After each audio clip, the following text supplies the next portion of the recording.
የድሮን ሽፋን በተሰጠው አውደ ውጊያ የሞቱ ወታደሮች አስከሬን እየተለቀመ ነው። ለአገዛዙ ክፉኛ ድንጋጤ የፈጠረበት የግንባር ተጋድሎን መረጃ ይዘነዋል፣ ትሰሙታላችሁ። ተባብረው አፈናቀሉን ያሉት ንጹሐን ደራሽ ያለህ ብለዋል። የሚላስ የሚቀመስ ጠፍቷል። መጠጊያም መጠለያም የለም። የተፈናቃዮቹን የሰቆቃ ድምፅ በሰዓቱ መረጃዎቻችን አካተነዋል። የኢትዮጵያው አገዛዝ በሱዳን የድሮን ጥቃት መፈጸሙ ተሰማ። ይህ ድርጊት ቀጠናዊ ቀውስ እንደሚያባብስ ተጠቁሟል። ከይስሙላው ምርጫ ባለመሳተፍ የህዝብን ድጋፍ ማግኘት ያልቻሉት ፓርቲዎች አሁን ደግሞ በአገዛዙ ላይ ጣት መቀሰራቸው ከሁለት አንድ ያጡ አድርጓቸዋል። አነጋጋሪ የሆነው ብልጽግና ብቻውን አውርቶ ብቻውን ተመረጥኩበት ያለውን ምርጫ ሂደት የቃላት ዛቻን እያስከተለ ነው። በውጭ መረጃችን አወዛጋቢው ትራምፕ የካርግ ደሴትን እንደሚቆጣጠሩ አስታወቁም። ሰላም፣ ጤና፣ ፍቅር የምንመኝላችሁ ውድ የብላክ ላይን ሚዲያ ቤተሰቦቻችን እናንተን ይመጥናሉ ብለን ያሰብናቸውን የተመረጡ ዕለታዊ የግንባርና ወቅታዊ መረጃዎችን ወደ እናንተ ይዘን ቀርበናል። ቻናሉን ሰብስክራይብ በማድረግ ቤተሰብ እንድትሆኑ እየጋበዝን ወደ መረጃዎቹ እናመራለን። በአምባሰል ግንባር ፋኖ በአገዛዙ ጦር ላይ አንጸባራቂ ድል መቀዳጀታቸውን የሚኒልክ ዕዝ አስታወቀ። በአምባሰል ግንባር ዚሃ በተባለ አካባቢ ፋኖን ለማጥፋት ታጥቆ የገባው የአገዛዙን ጦር የሚኒልክ ዕዝ 104ኛ ኮር 23ኛ ክፍለ ጦር ጀግኖች አይበገሬነታቸውን በማሳየት አይቀጡ ቅጣት በመቅጣትና አንጸባራቂ ድል መቀዳጀታቸውን የሚኒልክ ዕዝ ህዝብ ግንኙነት ክፍል አስታውቋል። ከአካባቢው የተገኘው መረጃ እንደሚያመለክተው የአገዛዙ ጦር መነሻውን ከኩታበር ወደ ተለያየንና ዚሃ እንዲሁም ከደላንታ በተሪ አድርጎ ወደዚህ አቅጣጫ ከፍተኛ ወረራ ሰንዝሮ ነበር። አገዛዙ ፋኖን ሙሉ በሙሉ መታለሁ የሚል የተለመደ ቅዠቱን ሰንቆ በምድር ሞርተር ዙ 23 እና ከባባድ መድፎችን እየተጠቀመ ሲሆን በሰማይ ደግሞ በሁለት ዘመናዊ ድሮኖች የታገዘ ጥቃት ለመሰንዘር ሙከራ አድርጓል። ሆኖም ግን ለሀገርና ለህዝብ ነጻነት የቆሙት የ104ኛ ኮር 23ኛ ክፍለ ጦር ተናዳፊ የፋኖ አባላት ያጋጠማቸውን ማንኛውንም አይነት ከባድ መሳሪያ ሳይበግራቸው የአገዛዙን ጦር ሲያራግፉት ብለዋል። ከንጋቱ 11 ሰዓት እስከ ቀኑ 6 ሰዓት ድረስ በተደረገው በዚህ ለአስጨራሽ ውጊያ ወደዚህ የገባው የአገዛዙ ኃይል በፋኖ ጀግኖች ሙሉ በሙሉ እንዲደመሰስ ተደርጓል።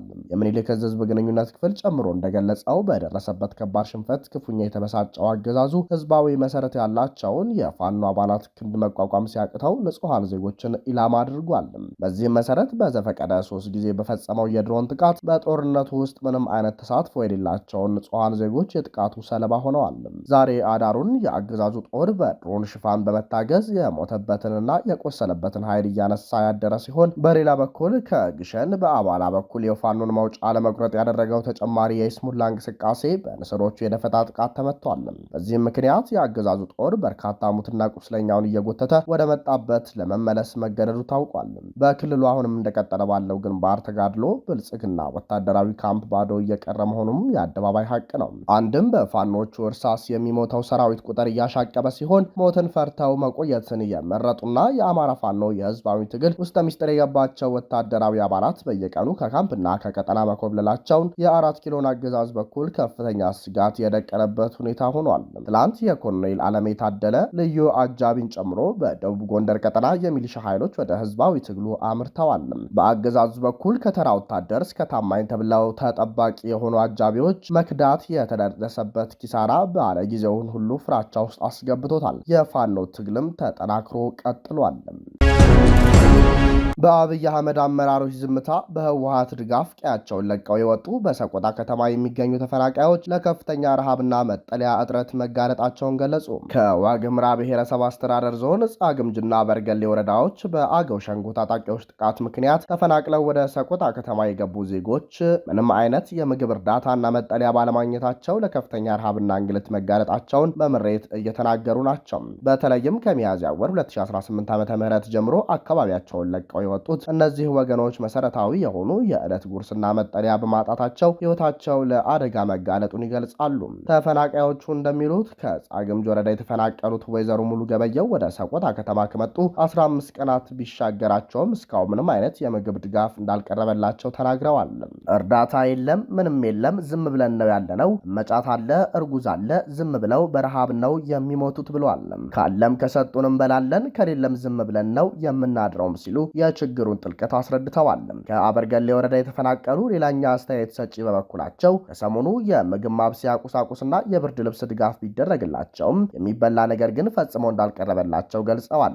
ምግብ ነክ ጭራሽ እስካሁን የተሰጠን ነገር የለም። አብዛኛው ተፈናቃይ ሴት፣ ነፍሰ ጡርና መጫት ነው። የመንግስት ሰራተኛው ጭምር ገዝቶ ለመብላት አቅም አጥቶ በጣም ተቸግሯል ብለዋል። ተፈናቃዮች በየዕለቱ ቁጥራቸው እየጨመረ ቢመጣም እስካሁን የተዘጋጀ መጠለያ ባለመኖሩም በየበረንዳውና በየግቢው ውስጥ በባዶ መሬት ላይ ለማደር መገደዳቸውን አቶ አሰግድ ደሳለኝ የተባሉ ተፈናቃይ ገልጸዋል። በጣም አስከፊ ረሃብ ላይ ነው ያለነው። ህጻናትና አረጋውያን አሉ። ቦታው ባለመኖሩ በየበረንዳውና በውጪ ነው የሚያድረው። መንግስት ወይ ወደ ቀያችን ይመልሰን፣ ካልሆነም ጊዜያዊ ምግብና መጠለያ ያዘጋጅልን ሲሉም ተማጽነዋል። የዋግምራ ብሔረሰብ አስተዳደር ዞን አደጋ ስጋትና ስራ አመራር ተጠሪ ጽህፈት ቤት ኃላፊ አቶ ምህረት መላኩ ለተፈናቃዮች የሚቀርበው ሰብአዊ ድጋፍ በቂ ባይሆንም የደረሰውን ድጋፍ እያሰራጩ መሆኑንና የቀረውም እንደሚመጣ ገልጸዋል። በተጨማሪም የአማራ ክልል አደጋ ስጋትና ስራ አመራር ኮሚሽን ምክትል ኮሚሽነር ተርካዲስ አታላይ በበኩላቸው ከተለያዩ ወረዳዎች ለተፈናቀሉ ዜጎች የተደራጀ ድጋፍ ለማቅረብ በዞኑ በኩል የተጠናው ጥናት ለኮሚሽኑ መድረሱን አረጋግጠዋል። የሀብት ጥያቄ ወደሚመለከተው አካልና ለሪሶርስ አቅራቢ ድርጅቶች መተላለፉንና ድጋፍ እንደሚደረግላቸውም አስታውሰዋል።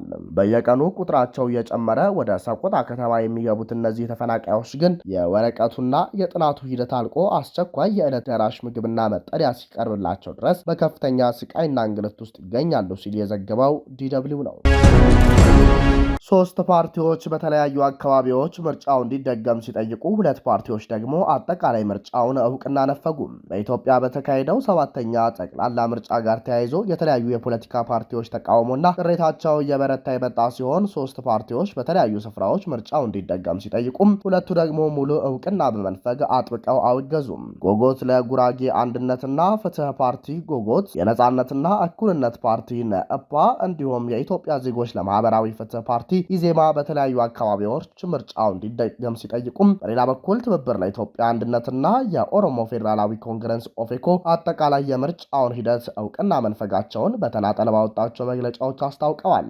ጎጎት ለጉራጌ አንድነትና ፍትህ ፓርቲ በዛሬው ዕለት በሰጠው ጋዜጣዊ መግለጫ በተወዳደረባቸው በጉራጌና በምስራቅ ጉራጌ ዞኖች ምርጫው በድጋሚ እንዲካሄድ በይፋ ጠይቋል። ፓርቲው በምርጫ ዕለት ከህግ ያፈነገጡ በርካታ ተግባራት መፈጸማቸውን የገለጸ ሲሆን በእነዚህ አካባቢዎች የሚገኙ የምርጫ ጣቢያዎች በገዢው ፓርቲ ቁጥጥር ስር ወድቀው እንደነበረ በመጥቀስ መታወቂያ የሌላቸውና ጣታቸው ላይ ምልክት ያልተደረገባቸው መራጮች በተደጋጋሚ ድምጽ ሲሰጡ ተስተውሏል ብለዋል። በተጨማሪም የድምጽ መስጫ ሳጥን መገልበጥና ምልክት በተደረገበት ወረቀት ድምጽ የመስጠት ህገወጥ ሂደቶች መፈጸማቸውን ፓርቲው ማረጋገጡን ይፋ አድርጓል። ፓርቲው እነዚህን የምርጫ ህግ ጥሰቶች ለኢትዮጵያ ብሔራዊ ምርጫ ቦርድ ማቅረቡንና ጉዳዩ በገለልተኛ አካል ታይቶ ውሳኔ እንዲሰጥበት መጠየቁንም ገልጧል። ምርጫ ቦርድ በበኩሉ ከተለያዩ ፓርቲዎች ቅሬታ መቀበሉንና ጉዳዩን ለመመርመር የህግ ባለሙያዎች ጉባኤ ማቋቋሙን እንዲሁም 120 የምርጫ ክልሎች ላይ ምርጫ እያካሄደ መሆኑን በትላንትናው ዕለት በሰጠው መግለጫ ማስታወቁ ይታወሳል። ከጎጎት አስቀድሞ ነአፓ በአማራ ክልል ዳግም መካሄድ አለበት ሲልም ኢዜማ በተመሳሳይ በተለያዩ የምርጫ ክልሎች እንዲደገም መጠየቁም አይዘነጋም። ኦፌኮና ትብብሩ ደግሞ ምርጫው የፖለቲካ ድራማ ነው በማለት እውቅና እንደነፈጉት አዲስ ማለዳ ከመግለጫዎቻቸው ለመረዳት ችላለች። ሂደቱን ሙሉ በሙሉ ውድቅ ያደረገው ኦፌኮ 7ኛውን ጠቅላላ ምርጫ አምባገነናዊነትን ህጋዊ ለማድረግ የተወጠነ የፖለቲካ ድራማ ሲል ኮንኖታል። ፓርቲው ባወጣው መግለጫ በሀገሪቱ ሰፋፊ ክልሎች አውዳሚ ጦርነት እየተካሄደና የፖለቲካ ምህዳሩ በተዘጋበት ሁኔታ በግድ የተጫነ ምርጫ ሰላምና ዲሞክራሲን አያመጣም ሲልም ተችቷል።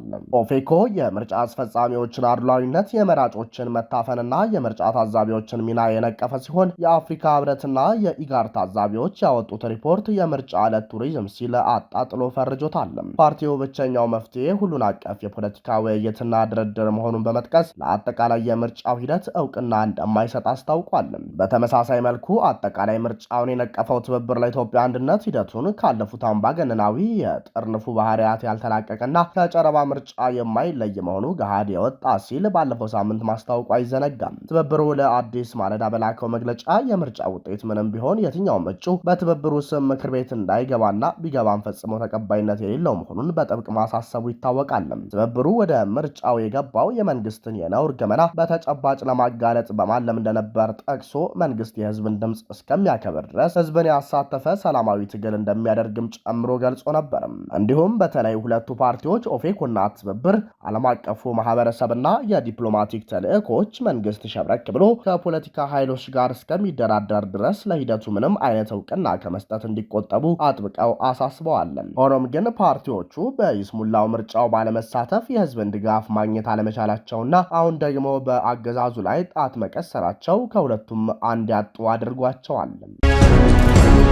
የኢራንና የአሜሪካ ግጭት ከዕለት ወደ ዕለት እየተባባሰ ባለበት በአሁኑ ወቅት ፕሬዝዳንት ትራምፕ በቅርቡ አሜሪካ የሃርግድ ደሴት እንደምትቆጣጠር አስታወቁም። ትራምፕ ጨምረውም ለአራተኛ ቀን በኢራን ላይ ከባድ ጥቃት እንደሚፈጸም ካስጠነቀቁ ከሰዓታት በኋላ የጥቃት ሀሳባቸውን መልሰው መቀልበሳቸውን አሳውቀዋል። ፕሬዝዳንቱ በማህበራዊ ሚዲያ ገጻቸው ላይ ባህር ኃይሏ፣ የአየር ኃይሏ፣ የአየር መከላከያ ስርዓቷና ሁሉም የጥቃት አቋሟ ወድሟል ያሏት ኢራንን ዳግም ሌሊት በኃይለኛው ትመታለች ብለው ነበር።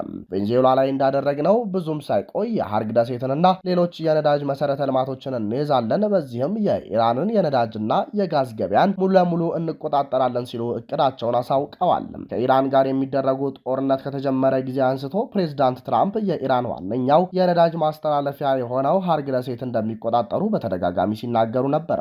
በሰሜናዊው የባህረ ሰላጤው አካባቢ የሚገኘው ሃርግ ደሴት ኢራን ወደ 90 በመቶ የሚሆነውን የነዳጅ ምርቷን ለቀሪው ዓለም የምታቀርብበት ዋና መተላለፊያ ነው። ደሴቱ ከኢራን የባህር ዳርቻ አቅራቢያ የሚገኝ ሲሆን ወደ 2 ሚሊዮን በርሜል መጫን የሚችሉ ግዙፍ ድፍድፍ ነዳጅ ጫኝ መርከብ ላይ ነዳጅ ለመሙላት የሚያስችል ጥልቅ የውሃ ክፍል አለው። ቀጠናዊ ግጭት እየቀሰቀሰ ያለው የአብይ አህመድ አገዛዝ በሱዳን የድሮን ጥቃት መፈጸሙ ተሰማ። ለኢትዮጵያውያን ከብልጽግናው አገዛዝ የእርስ በእርስ ውጊያ በተጨማሪ የሱዳን ቀጠናዊ ግጭት ሌላኛውን ስጋት ደቅኗል። በሱዳን ኤል ኦቤይድ ከተማ በተሰነዘረ የድሮን ጥቃት 23 ሰዎች መሞታቸው ተረጋግጧል። በሱዳን ደቡብ ኮርዶፋን ግዛት በምትገኘው ኤል ኦቤይድ ከተማ ትናንት ምሽት በተሰነዘረ የድሮን ጥቃት 23 ሰዎች ሲገደሉ 19 ያህሉ ደግሞ ቆስለዋል። ጥቃቱ የመኖሪያ መንደሮችን፣ የለቅሶ ስነ ስርዓት ላይ የነበሩ ሰዎችንና የምግብ እህል ጭና የነበረችን መኪና ኢላማ ያደረገ ነበር። ኢመርጀንሲ ሎየርስ የተባለው የአካባቢው መብት ተሟጋች ቡድን ያደረሰው በአብይ አህመድና ዩናይትድ አረብ ኤሚሬትስ የሚደገፈው ፈጣን ድጋፍ ሰጪ ኃይል አርኤስኤፍ ታጣቂ መሆኑን አረጋግጫለሁ ብሏል። የተባበሩት መንግስታት ድርጅት ተመድ መረጃ መሰረት እንደ አውሮፓውያን አቆጣጠር ከጥር እስከ ሚያዝያ 2026 ባሉ 4 ወራት ብቻ በመላው ሱዳን በድሮን ጥቃቶች ሳቢያ 880 ንጹሃን ዜጎች ተገድለዋል። ክቡራንና ክቡራት አድማጭ ተመልካቾቻችን ለሰዓቱ የነበረን የዜናና የመረጃ ስርጭታችን ይህንን ይመስል ነበር። ቻናሉን ሰብስክራይብ በማድረግ ቤተሰብ እንድትሆኑ እየጋበዝን ጤና ይስጥልንም።